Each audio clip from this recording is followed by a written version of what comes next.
हम सभी को किसी न किसी चीज़ का शौक होता है। इसी तरह सोफिया को भी एक चीज़ का शौक था, पुरानी और डरावनी पेंटिंग्स का। उसके घर में बहुत सी पुरानी चीज़ें थी, जैसे पुरानी पेंटिंग्स, पुरानी एंटीक चीज़ें। उसे इन सब चीज़ों से बहुत लगाव था। वो सब बहुत डरावने भी हुआ करते थे। उनके दोस्त ये हमेशा पूछते थे कि तुम्हें इन सब चीज़ों से डर नहीं लगता। एक रात जब सोफिया ऑफिस से घर लौट रही थी तो वो एक जंगल से गुजर रही थी। वो जब जंगल से जा रही थी तो उसे पेड़ के पास एक ऐसी चीज़ दिखी जिसे देख के वो हैरान थी। एक डरावनी सी पेंटिंग। सोफिया अपनी कार से बाहर निकलकर उस पेंटिंग को देखती जा रही थी। ऐसा लग रहा था कि उस पेंटिंग का जादू हो गया सोफिया पर। वो उस पेंटिंग के अंदर खो गई थी। फिर वो उस पेंटिंग की तरफ बढ़ी। सोफिया बहुत खुश होकर उस पेंटिंग को देख रही थी। ऐसा लग रहा था जैसे सोफिया को जिस तरह की पेंटिंग का इंतजार था उसे वो मिल गया हो। सोफिया ने उस पेंटिंग को अपने साथ घर ले जाने का फैसला किया। क्या ये फैसला सोफिया का सही था या गलत? सोफिया अपने घर आ गई थी। वो उस पेंटिंग को अपने हाथ में लिए अपने लिविंग रूम की तरफ गई। उसने उस पेंटिंग को एक खाली जगह पे लगाया। उसने ये पहले से सोच रखा था कि वो सबसे डरावनी पेंटिंग को उस जगह पे लगाएगी।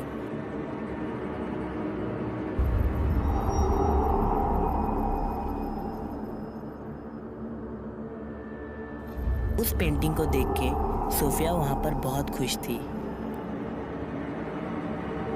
सोफिया हर वक्त बस उस पेंटिंग को देखती रहती, मानो उस पेंटिंग का क्रेज़ आ गया उसके ऊपर। जब भी वो पेंटिंग को एकदम गहराई से देखती तो उसे उस पेंटिंग का बहुत भयंकर सा चेहरा दिखता, पर वो सोचती शायद वो उसकी इमेजिनेशन है और वो इस बात पर ज़्यादा गौर नहीं करती। उसी रात करीब 12 बजे सोफिया सो रही थी।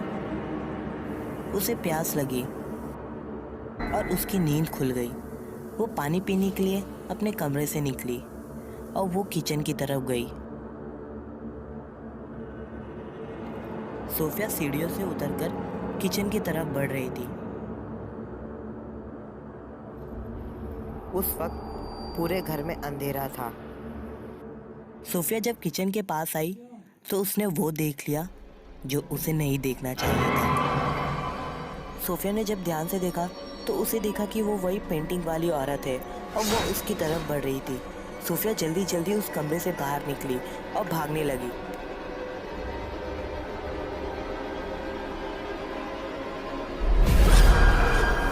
सोफिया जल्दी जल्दी भाग रही थी और उसके पीछे वो औरत भी उसके पास आ रही थी। सोफिया बहुत तेजी से वहाँ से भागते हुए बाहर आई और अचानक उसके सामने वो पेंटिंग आ गई। सोफिया आगे बढ़ी और उस पेंटिंग को देखने लगी।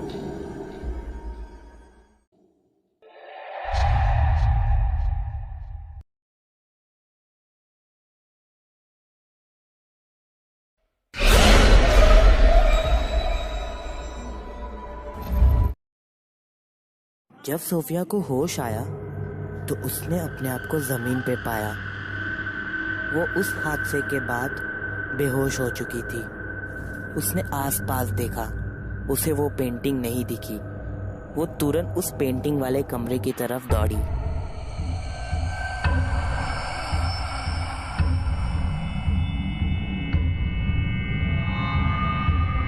जब सोफिया वहां पहुंची तो उसे वो पेंटिंग वहीं दिखी। वो ये देख के हैरान थी कि ये सब क्या हो रहा है। इसलिए उसने एक पैरानॉर्मल एक्सपर्ट को बुलाने का फैसला किया।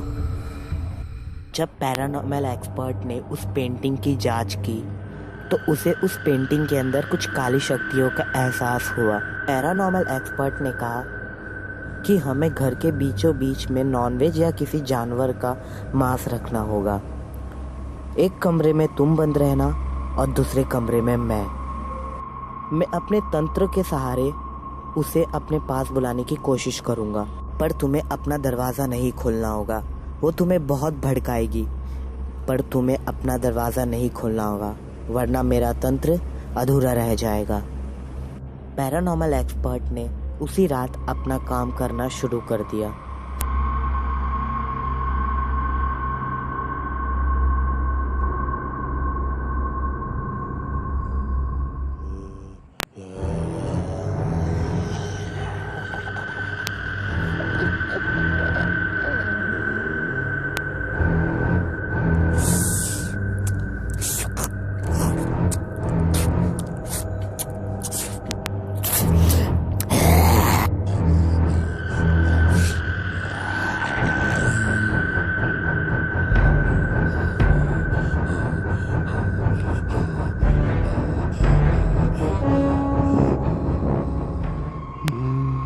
खोल दरवाजा खोल। तो मुझे नहीं मार सकता। हाँ, खोल खोल।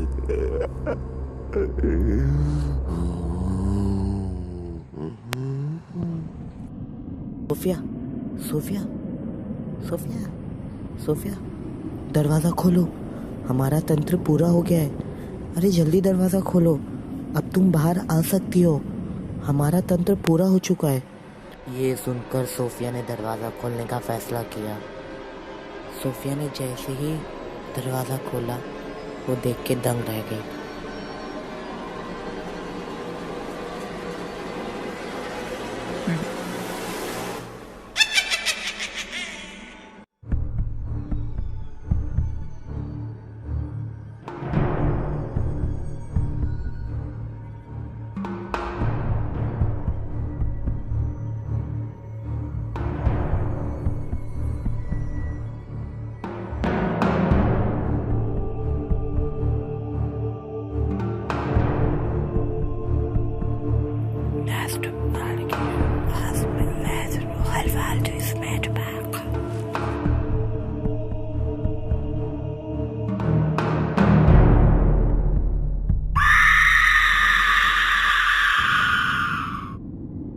जब पैरानॉर्मल एक्सपर्ट ने अपना तंत्र शुरू किया तो वो काली आत्मा जल के राख हो गई।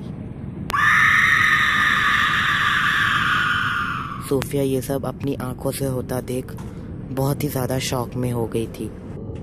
वो पेंटिंग हमेशा के लिए गायब हो चुकी थी। इसीलिए कहते हैं हमें बाहर की कोई भी चीज़ उठाकर अपने घर में नहीं लाना चाहिए। उसके पीछे काली ताकतें हो सकती हैं जो हमारी दुश्मन है।